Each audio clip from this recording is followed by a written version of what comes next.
कभी कभी जिंदगी हमें ऐसे मोड़ पर खड़ा कर देती है जहां हमारी समझ और विश्वास की असली परीक्षा होती है। हम सोचते हैं कि भगवान चमत्कार करके हमारी मदद करेंगे, लेकिन सच ये है कि भगवान हमेशा हमारी मदद किसी इंसान, मौके या परिस्थिति के रूप में करता है। ये कहानी इसी सच्चाई पर आधारित है। गांव के बीचों बीच एक विशाल बरगद का पेड़ था। उसके नीचे एक साधु वर्षों से तपस्या कर रहे थे। उनका जीवन बेहद सादा था। शरीर पर गिरुए वस्त्र, भोजन में जंगल के फल फूल और पीने को पास की नदी का पानी। गांव वाले उन्हें महात्मा कहते थे। लोग मानते थे कि साधु की तपस्या इतनी गहरी है कि भगवान खुद उनकी रक्षा करते हैं।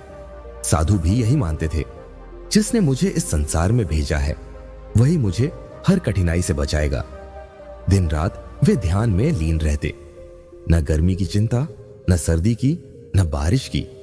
उनकी आंखों में अटूट विश्वास और होठों पर भगवान का नाम था। एक दिन अचानक मौसम बदल गया।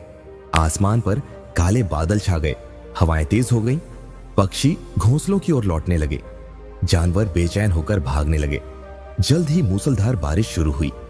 पास की नदी उफान पर आ गई। पानी इतनी तेजी से बढ़ा कि गांव के घर डूबने लगे। लोग अपने बच्चों और सामान को लेकर सुरक्षित जगह की ओर भागने लगे, लेकिन साधु अपनी जगह स्थिर बैठे रहे। उनकी आंखें बंद थीं और वे गहरी तपस्या में मग्न थे। जब पानी उनके पैरों तक पहुंच गया तो गांव का एक आदमी वहां से गुजरा। उसने साधु को देखा और चिल्लाकर कहा, महात्मा जी, पानी बढ़ रहा है। सब लोग सुरक्षित जगह जा रहे हैं, आप भी चलिए वरना देर हो जाएगी। साधु ने आंखें खोली, मुस्कुराए और शांत स्वर में बोले, तुम जाओ बेटा, भगवान मेरी रक्षा करेंगे। जिस पर मैंने जीवन भर विश्वास किया है वह मुझे डूबने नहीं देगा। आदमी ने बहुत समझाया, लेकिन साधु ने उसकी बात नहीं मानी। अंत में वह चला गया। बारिश रुकने के बजाय और तेज हो गई। अब पानी साधु की कमर तक पहुंच गया। वे पेड़ की जड़ पर चढ़ गए। इसी बीच कुछ लोग नाव लेकर आए। उन्होंने साधु को पुकारा, महात्मा जी, जल्दी आइए, हम आपको सुरक्षित ले चलेंगे। यहां रुकना खतरनाक है।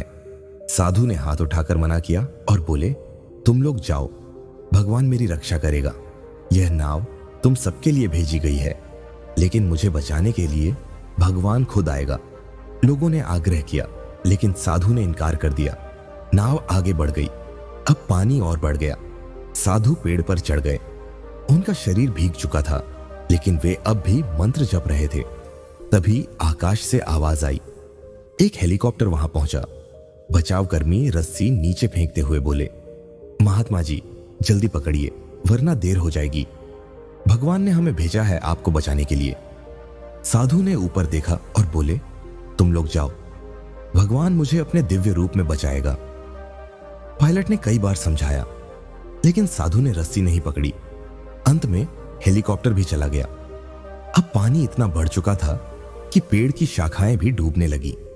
साधु भीगते रहे और अंत में बाढ़ में बह गए। आत्मा शरीर छोड़कर स्वर्ग पहुंची। साधु ने ईश्वर को देखा और गुस्से से बोले, प्रभु, मैंने जीवन भर आपकी पूजा की, दिन रात आपका नाम लिया, फिर भी जब मुझे आपकी सबसे ज्यादा जरूरत थी तब आपने मेरी मदद क्यों नहीं की?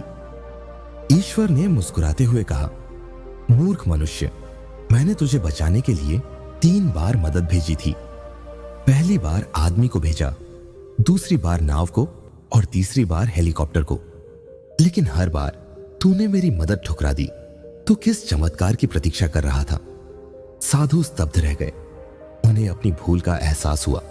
सिर झुकाकर बोले, प्रभु, मैं अपने अहंकार और अंधे विश्वास में आपकी कृपा को पहचान ही नहीं पाया।